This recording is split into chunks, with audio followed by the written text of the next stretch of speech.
Kebanyakan tuh gitu tuh orang Indonesia tuh Rel. Dia itu nggak mau baca berita fullnya. Jadi cuma tagline-nya doang, cuma judulnya doang. Nah, kalau guru nih misalkan nih guru ya, guru ada pertanyaan nggak anak-anak? Pasti kan kalian yang nggak mau bilang iya iya iya, aduh, tuh kayak kamu mikir, ah, udah gua malas mikir Iya, nggak iya. mau. Nah, itu salah. Terus kalau misalnya nanya malah, lu ngapain sih nanya-nanya? Anak SD nih, orang tuanya dia minta ke orang tuanya mainan.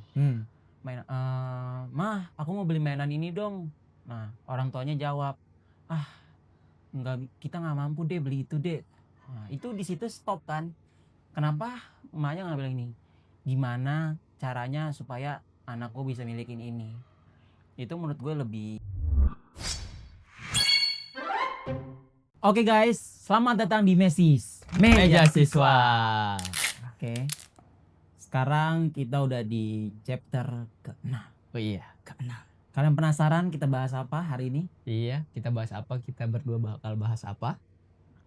Kalian pernah nggak lagi liat internet nih tentang tiba-tiba dapat duit 500 juta, selamat Anda menang 500 juta. Langsung percaya. Nah, terus baru sadar pas kalian pencet ternyata itu link phishing, link hoax. Betul, link phishing, link hoax yang harusnya ternyata syaratnya panjang banget tuh. Iya, disuruh ngasih password email. Tahu-tahu kalau ngasih besoknya udah hilang tuh email tuh. Betul. Bahaya banget ya. Apalagi yang itu tuh tersambung ke bank ya. Wah, bahaya banget. Oke, kali ini emang bersama dengan Daryl lagi dan rekan saya di sini Muhammad Pratama. Oke, lanjut baik. Oke, jadi teman-teman di sini sama seperti kita pembukaan tadi, kita bakal nyeritain atau kita bakal bahas kenapa sih kita itu harus mikir dulu sebelum kita percaya gitu. Iya. Karena sekarang zaman digital nih informasi di mana-mana ya, Bay. Iya. Banyak banget gitu Banyak dan cepat banget harus informasi yang beredar di internet iya. ini. Maka kita bahas kenapa hari ini kita harus cek dulu sebelum kita lakukan. Betul, kita harus sebelum kita reaksi kita harus tahu dulu, harus paham dulu isinya ini apa. Jangan tiba-tiba kita langsung mencet, jangan tiba-tiba kita langsung komen, jangan tiba-tiba kita langsung ngomong. Kita harus mikir dulu sebelumnya. Nah, mikir itu apa namanya? Itu namanya mikir kritis. Nah, menurut lu kenapa sih Bay kita tuh harus mikir kritis? Iya, ya karena kembali lagi tadi ke awal, kita itu agar bisa menganalisis informasi. Mana yang fakta, mana yang hoax, terus mana yang opini, dan bisa kita ambil keputusan yang paling benar atau paling masuk akal dari masalah tersebut, Rel. Iya, makanya itu kalau bahasa kerennya tuh berpikir kritis tuh skeptisisme. Anjay, skeptisisme ya. Keren kan skeptisisme loh. Betul.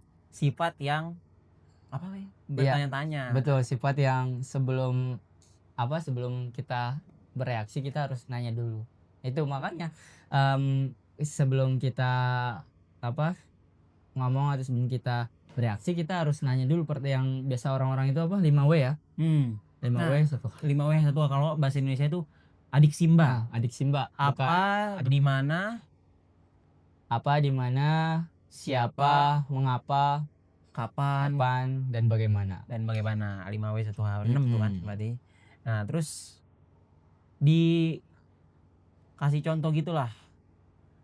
Misalkan kalian lihat makanan X nih, ternyata bisa nyebabin kanker lah, terus langsung takut padahal belum tahu ya kan, itu baru judul doang kan. Iya. Nah, kebanyakan tuh gitu tuh orang Indonesia tuh Rel. Dia itu nggak mau baca berita fullnya, jadi cuma tagline-nya doang, cuma judulnya doang. Iya, kadang judul itu ini loh kayak udah masuk di otak, itu salah kan. Kita nggak boleh kayak gitu kan. Betul. Padahal kan kenyataannya makanan tersebut kan belum tentu juga ya kan. Itu tuh beracun atau itu tuh menyebabkan sesuatu yang berbahaya untuk kesehatan kita. Jadi kalian bisa misalkan makanan takoyaki bisa bikin kanker. Nah, itu kan salah tuh. Kita harus tahu nih takoyaki bahannya apa, terbuat dari apa, prosesnya bagaimana. Betul. Terus yang jualnya bersih atau tidak, higienis atau tidak, kita harus telaah itu dulu. Nah, contoh yang lain juga sering banget nih teman-teman. Misalkan ada seseorang atau public figure nih, tokoh masyarakat nih Rel. Dia itu tiba-tiba ada video tuh lagi sama cewek. Nah, terus langsung tiba-tiba dijudge tuh. Selingkuh langsung ya kan. Nah, itu banyak banget tuh. Banyak banget orang yang langsung ngejudge padahal belum ada bukti yang kuat gitu. Barangkali itu adiknya, barangkali saudaranya, barangkali rekan bisnisnya yang lagi kerja, makanya itu penting banget itu berpikir kritis itu tuh. Tapi gimana sih Rel menurutmu cara kita berpikir kritis itu? Nah menurut gue ya, kalau kalian mau cara berpikir kritis itu gimana, gunain metode, ini metode gua nih, ini ilmu nih ya. Metode adik Simba yang tadi kita bilang, Iya. apa, di mana, mengapa, kapan, bagaimana, siapa. Iya. Ya. Karena dengan metode ini menurut gua tuh otak itu jadi terlatih gitu. Kenapa nih kayak contoh nih, ada spidol di sini. Nih spidol nih apa sih gunanya, fungsinya tuh apa sih, kapan bisa dipakainya, di mana kita bisa dibuatnya gitu.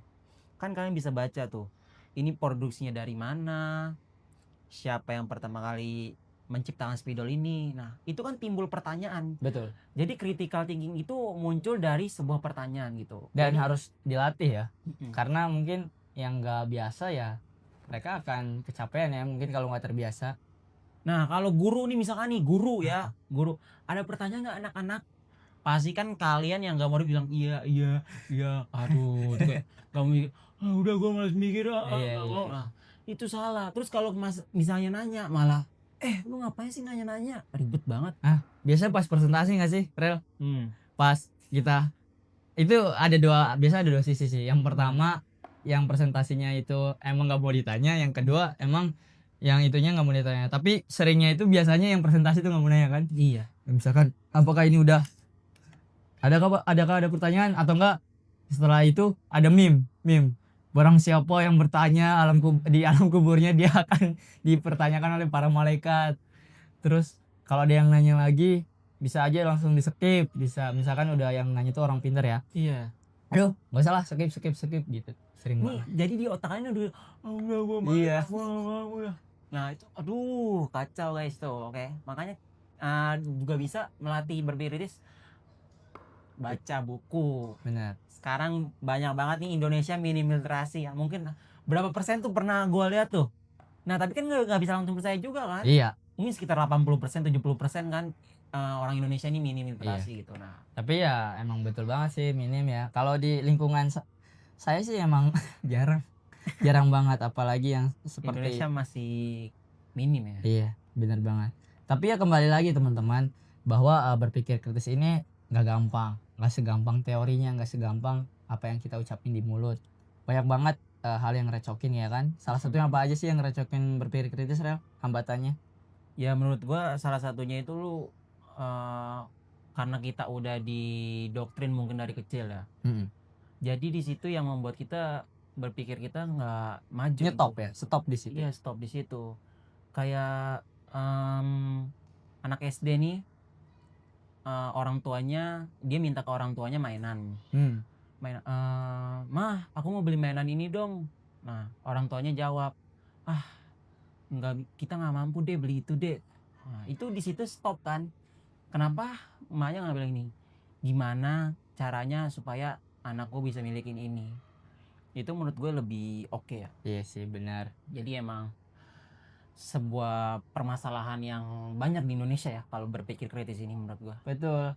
Dan iya sih kadang suka terbentur ya berpikir kritis itu dengan norma-norma yang ada ya kan. Kadang kalau kita mikir kritis bisa dianggap nggak sopan, itu sering banget, nol attitude dan lain sebagainya. Makanya kita ciptain message ini supaya banyak yang bisa berpikir kritis ya kan. Iya semoganya ya. Semoga tersemogakan. Betul. Menurut lu sisi positifnya nih Bay, kalau kita berpikir kritis, wah nih pasti Bayu bisa jelasin lah ya kan, banyak banget kan Bay. Iya betul, kalau kita udah terbayang ya bagaimana masyarakat kita atau kita sendiri sudah bisa menerapkan berpikir positif. Yang pertama adalah ya sedikitnya berita palsu, sedikitnya hoax. Itu paling penting banget tuh, karena ya itu dengan kita kritis kan kita pertama harus literasi dulu. Nah dengan adanya literasi kita kan tahu nih beda mana yang hoax dan mana yang enggak hoax. Nah dengan itu kan berita hoax akan dengan sendirinya dia akan menghilang. Itu tuh. Lalu selanjutnya itu kita itu harus jadi warga yang toleransi, menerima perbedaan yang ada. Nah dengan kritis juga kita dituntut untuk dapat menerima perbedaan yang ada, karena kita ya kritis di situ bahwa manusia itu nggak cuma dilahirkan dengan satu DNA yang sama, banyak sekali ras di Indonesia, banyak sekali ras di dunia ini. dengan perbedaan-perbedaan yang ada. Apalagi di Indonesia ini kan keanekaragamannya kan sangat beragam ya. Iya. Dari Nias sampai Pulau Rote itu banyak sekali. Lalu ya jangan juga mudah terprovokasi, yaitu pokoknya harus literasi dan numerasi kita harus ditingkatkan lagi, Ra. Ya, benar banget sih Bay itu. Bener banget. Jadi ya, dan berpikir kritis ini kadang nggak diajarin di sekolah kan. Itu dia tuh. Emang kita harus inisiatif lah. Namanya juga berpikir kritis ya kan? Bener.